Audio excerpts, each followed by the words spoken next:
Hello dear students, my name is Dr. Rashmi Nagpal, presently Dean at Gita Institute of Law, Panipat.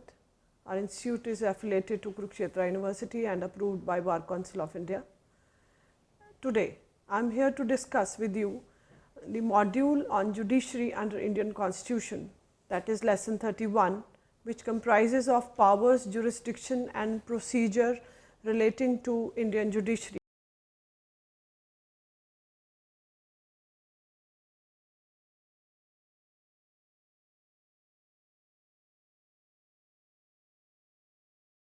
Which comprises of Supreme Court, High Court and the subordinate courts.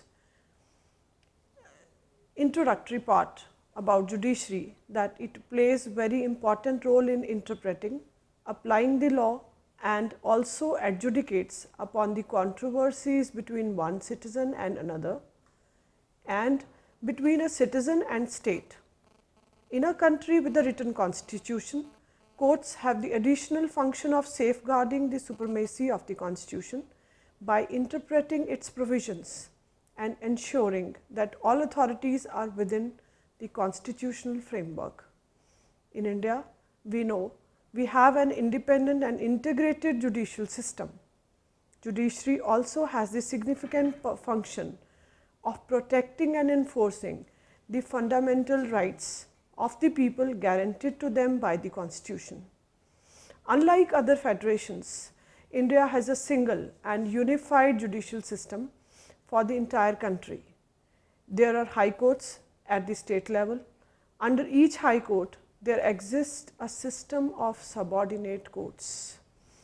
This means that entirely we have an integrated and an independent judicial system. Then, judiciary under the Indian Constitution is our topic for discussion. In India, as we have seen, we have an independent and integrated judicial system. What are the provisions which make it independent?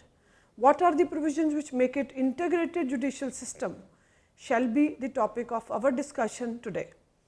There are provisions with regard to the judiciary under the headings which comprises of Union Judiciary, which is Supreme Court of India under Articles 124 to 147 of the Constitution, State Judiciary, that is the High Court of each state, Article 214 to Article 237 of the Constitution, talk about the jurisdiction, power and procedure of the High Courts.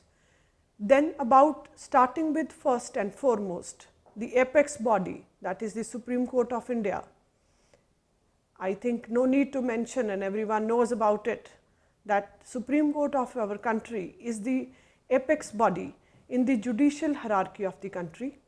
It is the supreme interpreter of the Constitution, a guardian of fundamental rights, the ultimate court of appeal in all civil and criminal matters, and also an impartial authority to decide the disputes between the center and states or the states inter se. When we talk about the composition, the Supreme Court of India consists of a Chief Justice, and until Parliament may by law prescribes a larger number, not more than 7 other judges, that is prescribed in Article 124 Clause 1 of the Constitution. Then the rules made by the Supreme Court regarding composition may fix the minimum number of judges who are to sit for any purpose, that is Article 145 Clause 2 of the Constitution.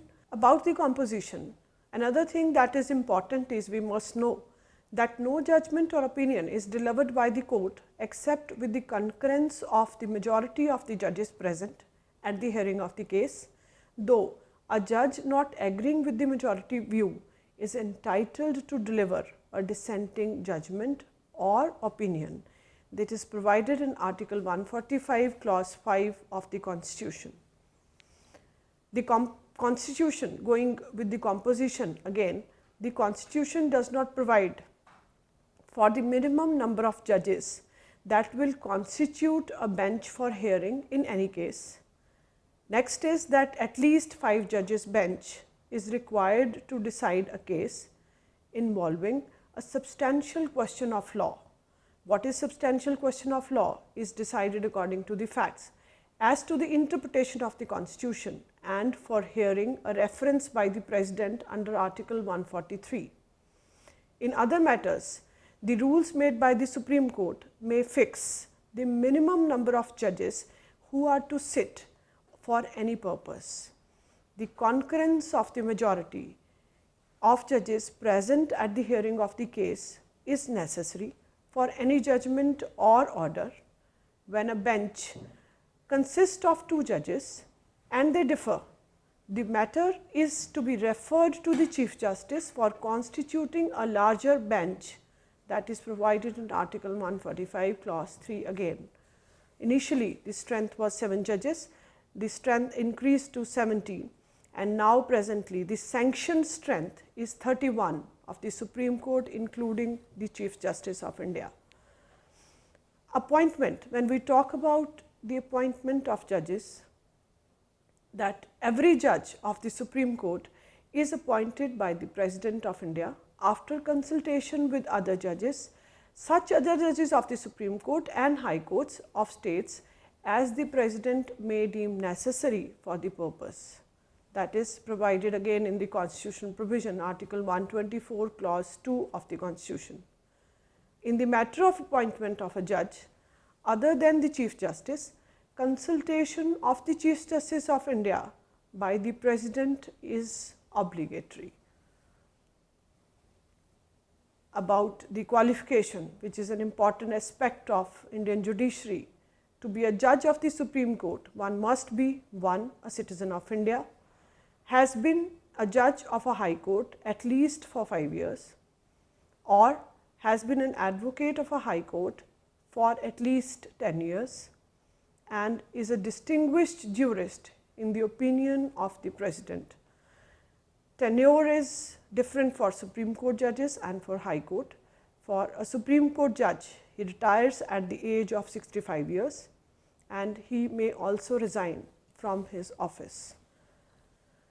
When we talk of removal of judges of Supreme Court specifically, is not an easy task as per the provisions of the Constitution. Impeachment is a process. What is impeachment is that a judge of the Supreme Court can be removed by the President from his position only on the ground of proved misbehavior or incapacity. If a resolution in this regard is passed by the Parliament supported by 2/3 of the members present and voting in each house and the majority of the total membership of each house.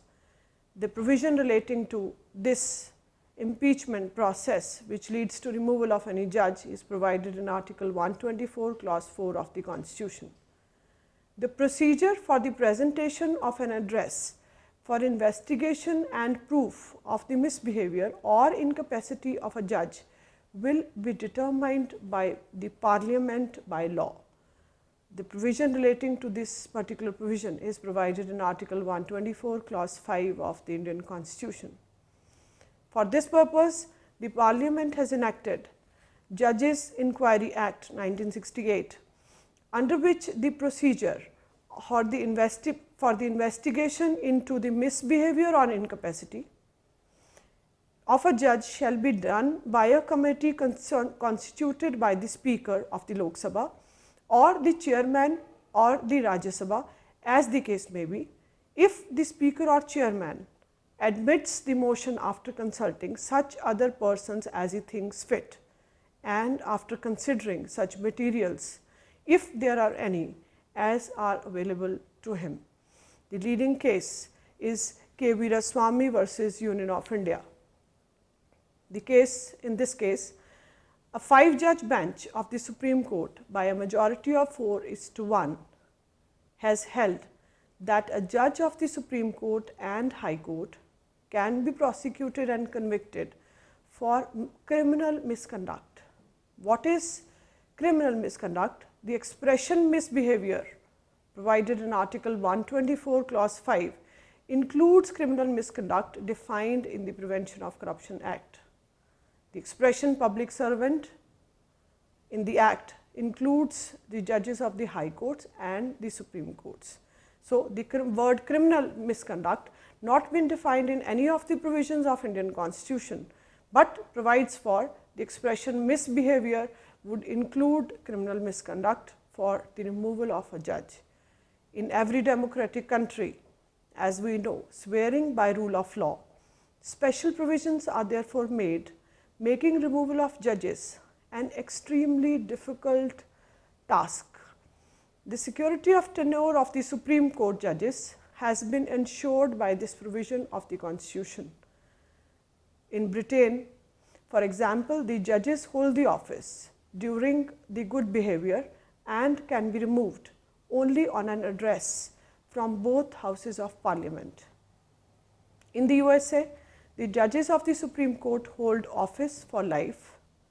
They can, however, be removed by impeachment in cases of treason, bribery, or other high crimes and misdemeanors. So, we differ from these provisions as regard Indian Constitution is concerned. About powers and functions of the Supreme Court, we talk about first and later the High Court. The three types of jurisdiction, that is original jurisdiction under Article 131, 132, appellate jurisdiction and advisory jurisdiction. Under Article 143 is the advisory jurisdiction given to the Supreme Court, further divided into the appellate jurisdiction, appeal in constitutional matters that would lie under Article 132 clause 1, appeal in civil matters would lie under Article 133, in criminal matters would be Article 134, and special leave to appeal provided in Article 136 of the Constitution. Then further is the division which we shall discuss later. What is original jurisdiction? The question arises now, the most important, what is original jurisdiction is provided in Article 131, which talks about the Supreme Court can settle disputes, one, between the center and one or more states, two, between the center and any state or states on one side, and one or more other states on the other side. 3 is that it can be between 2 or more states.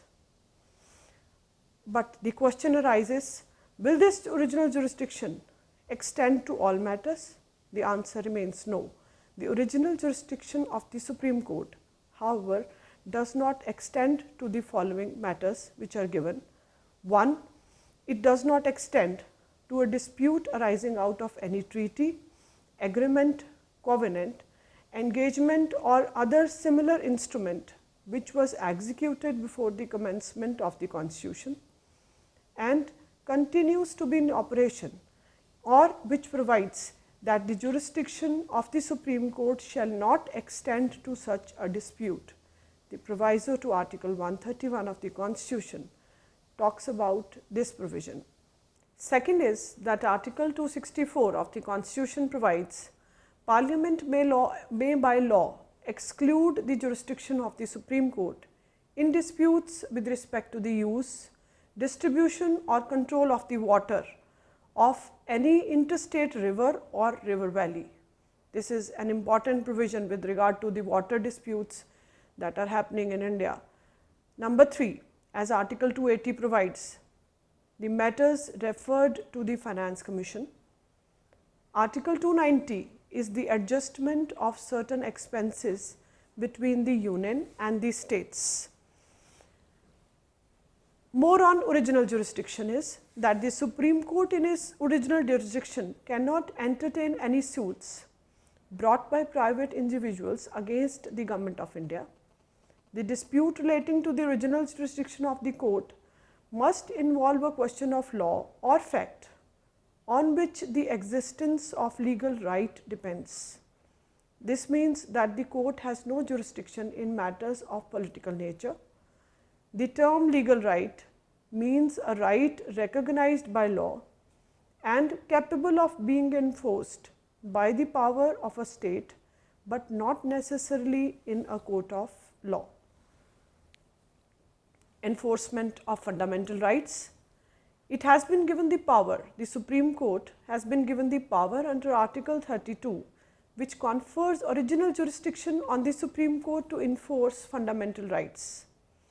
The Supreme Court is given the power to issue directions or orders or writs in the nature of 4 writs, that is, namely habeas corpus, mandamus, prohibition and certiorari, whichever may be appropriate in the relevant case. Appellate jurisdiction. Appeal in constitutional matters is one while we talk about appellate jurisdiction.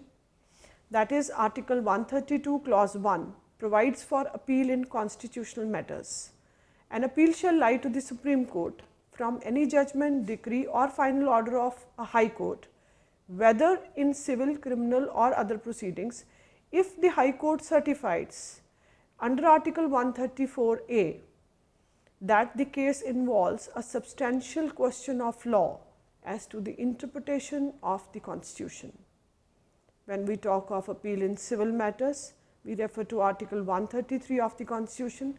In a civil case also, an appeal can be made to the Supreme Court against a decision of the High Court.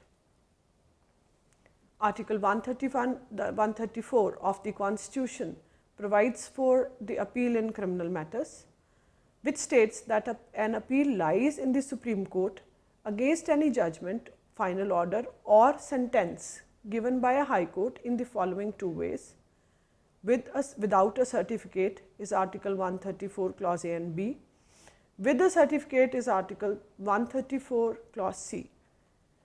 Another provision is, that is an important one, deals with special leave to appeal. That is Article 136 of the Constitution.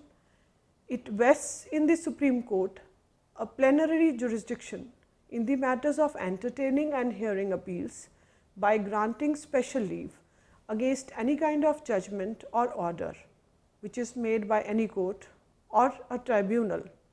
The tribunal here will not include any order passed by a military tribunal in any proceedings, and the exercise of this power is entirely left to the discretion of the court, unfettered by any restrictions. So, under special leave to appeal, Article 136, the only exclusion is the decision by a military tribunal. Next is the advisory jurisdiction under Article 143. If at any time, Article 143 goes as, if at any time it appears to the President that 1. a question of law or fact has arisen or is likely to arise, and b.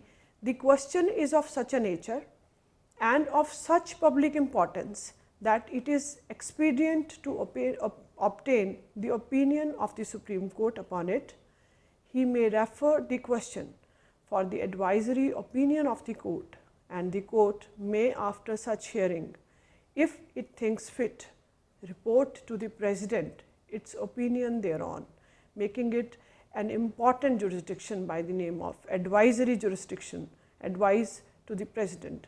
Under Clause 2, if the President refers to the Supreme Court the matters which are excluded from its jurisdiction, under the proviso to Article 131, the court shall be bound to give its opinion thereon. And an important case is the re-presidential poll of 1974. Court of record is another important provision relating to when we talk of Supreme Court.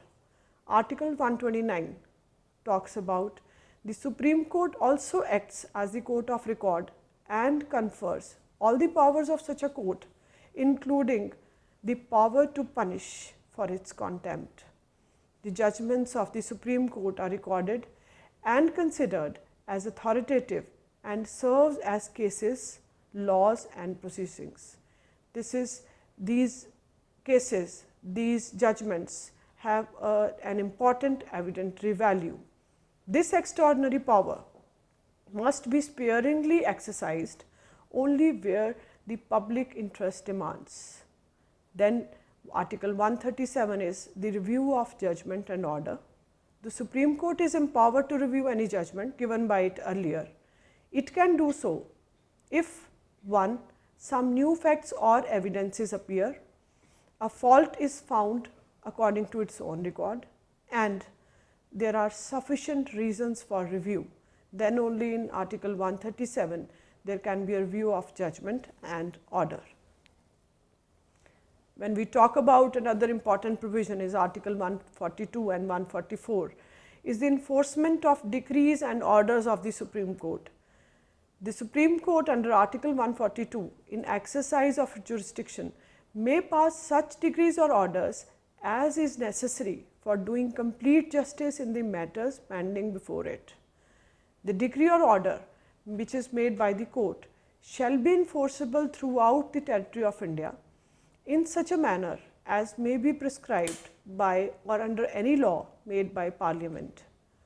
Until provision is made by Parliament, the orders of the court will be enforced in the manner prescribed by the President. Then Article 144 is again related to the similar provision that all authorities, civil and judicial, in the territory of India shall act in aid of the Supreme Court, which is the guardian of the Constitution. The Supreme Court of India is regarded as the guardian of the Constitution. It is the supreme or final interpreter of the Constitution. The interpretation of the Constitution given by the Supreme Court has to be respected. Under Article 141, law declared by the Supreme Court shall be binding on all courts, making it, ensuring that it is the guardian of the Constitution. Another important aspect that deals with the Supreme Court is the public interest litigation, that even if a victim or affected party does not file the case, anyone from the general public not involved in the case may file a litigation or a lawsuit if it is in the general public interest, and it is the privilege of the court to entertain or not to entertain the application for the public interest litigation. Then this is all about the Supreme Court of India, the powers, procedure and the composition. Then is the state judiciary, that is the high courts under Article 214 to 237. The judiciary in state consists of a high court and a system of courts which is subordinate to the high court. The high court, it's the Constitution, Article 214 to 14 provides for a high court in every state which works under the Supreme Court of India. However, under Article 231 clause 1, the Parliament can establish by law a common high court for 2 or more states and a union territory. The composition as far as the high court goes, Article 216, that it consists of the Chief Justice and such other judges as the President may appoint from time to time. Appointment of high court judges is in the provision Article 217 of the Indian Constitution. The judges of the High Court are appointed by the President of India. The President appoints the Chief Justice of a High Court after consultation with the Chief Justice of India and the Governor of the state. Article 215 provides that it shall be a court of record. Every High Court shall be a court of record and shall have all such powers of such a court, including the power to punish for its contempt. The scope and nature of the power under this article is similar to the powers of the Supreme Court under Article 129. There is a provision for additional and acting judges. The President may under Article 223 appoint one of the judges of the High Court as acting Chief Justice when the office of the Chief Justice falls vacant or he is unable to perform his duties by reason of absence or otherwise. The President may appoint duly qualified persons to be additional judges of the court for a temporary period not exceeding 2 years in order to clear off the areas of work in a high court. Also, the President may also appoint an acting judge when any judge of a high court other than the Chief Justice is unable to perform his duties by reason of absence or any other reason, or is appointed to act temporarily as the Chief Justice. For the qualifications of a High Court judge, 1. He is a citizen of India. 2. He must have held for at least 10 years a judicial office in the territory of India, or he must have been for at least 10 years an advocate of a high court. Tenure is different as compared to the Supreme Court judges. A judge of high court retires at the age of 62 years. He may also resign from the office at any time. The removal. The president may remove a judge of a high court on the ground of proved misbehavior or incapacity. Jurisdiction of the high court is divided again into three parts: original, appellate and administrative jurisdiction. Original means that under the original jurisdiction, a high court has the power to issue directions or orders including writs, Article 226, corresponding to the Supreme Court Article 32, to any person, authority and any government within its jurisdiction against the violation of the fundamental rights of the citizens. It has limited original jurisdiction in cases relating to admiralty, will, divorce, marriage, company laws and contempt of court. Clause 4 of Article 226 provide that the powers conferred on a high court shall not be in derogation of the powers conferred on the Supreme Court under Article 32 of the Constitution. When we talk about appellate jurisdiction, a high court has the power to hear appeals about civil and criminal cases against the decision of the lower courts. Administrative jurisdiction would mean that a high court has the authority to supervise the workings of all subordinate courts. It can issue general rules to regulate their proceedings. The judges of the subordinate courts are appointed, promoted and transferred in consultation with the High Court of the state. About subordinate courts, all the subordinate courts function under the supervision of the concerned high court. The court of the district judge is the highest court in a district. The judge is called the district judge while dealing with the civil cases and session judge while dealing with the criminal cases. Besides these courts, there are courts of assistant judges, sub-judges, munsifs and courts of small causes.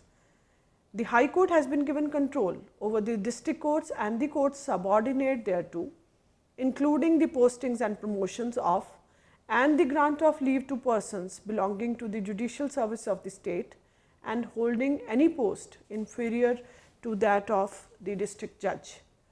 The recent development in this regard, that is, we compare the provisions of the 2014 bills with that of the 2013 bills and the recommendation of the standing committee in this regard.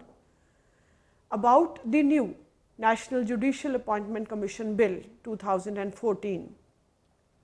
One, about prescribing the composition and functions of the commission. The composition and functions of the JAC, that is the Bill 2013, should be included in the Constitution. The procedure to be followed by the JAC may be determined by law made by the Parliament, and in this case, for the recent bill, the recommendations of the standing committee has been incorporated. Then when we talk about the members of the commission of NJAC 2014 bill, it is the composition remains unchanged with 6 members, that is, it would include eminent persons also, and however, it adds that one of the eminent persons shall be nominated from among the scheduled caste, scheduled tribes and other backward classes and minorities. Then the functions have been included in the Constitutional Amendment Bill 2014. The President may, the Chief Justice of India, the NJAC shall recommend the senior most judge of the Supreme Court for appointment as Chief Justice of India. This is provided he is considered fit to hold the office. Then procedure for selection of the High Court judges and procedure of selection of the Supreme Court judges is provided in the National Judicial Appointment Commission Bill 2014, which is a recent development and a major step to ensure the independence and integrity of the judiciary, going away from the collegium system. Then reference to commission for filling up of vacancies is also provided. When a vacancy arises in the High Court or the Supreme Court, the central government will make a reference to the NJAC, that is National Judicial Appointment Commission, and it provides for two more provisions relating to that. When we talk of judicial review, an important feature is a special power of the Supreme Court and the High Courts in India to scrutinize whether a law passed by the legislature or an action taken by the executive is in accordance with the provisions of the Constitution or not. If it is found that such a law is or an action is not in accordance with the Constitution, then it can declare that as invalid and unconstitutional. Then the concept of judicial review originated for long time ago in the United States of America case of 1803, Marbury versus Madison. About judicial activism, the court has now begun to intervene in and it questions the activities of the executive and the legislature, reminding them from time to time of their duties and responsibilities to the societies. Thereby, we call it the guardian of the Constitution. The beginning of judicial activism in India could be traced back to 1985, when the then Chief Justice of India, Justice P.N. Bhagwati, converted a letter written to him on a postcard by an aggrieved person into a public interest litigation. About more on judicial activism. By the middle of 1990s, judicial activism became more and more pronounced. It has passed landmark judgments over environmental degradation, pollution control, preservation of historical monuments, eviction of unauthorized occupation of government buildings, etc. and so on. In this way, we can say that the judiciary has become overwhelmingly busy with the cases brought before it from various quarters of the society, and the activism of the judiciary is remarkable. It has benefited the common people in terms of addressing their grievances to a large extent. All about this judicial activism, an important feature, judicial review. We have learnt till now that Supreme Court is the apex body of our judicial system, and then we follow the hierarchy of the courts below, High Court and then the subordinate courts. We have certain provisions in the Constitution which ensure that the integrity and independence of the judiciary is maintained.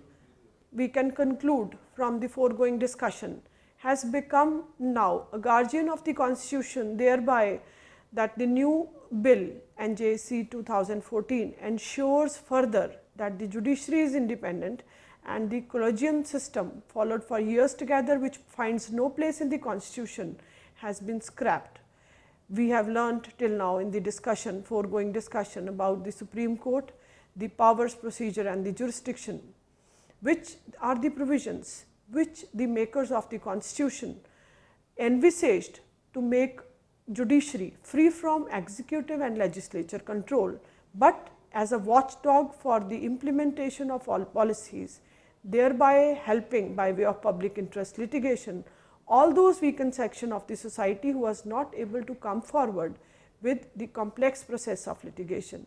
We have learnt about the procedure, powers of High Court and its jurisdiction, and thereby we have learnt today that the powers of judicial review and the judges, the courts' judicial activism has benefited the common man in addressing the grievances to a large extent.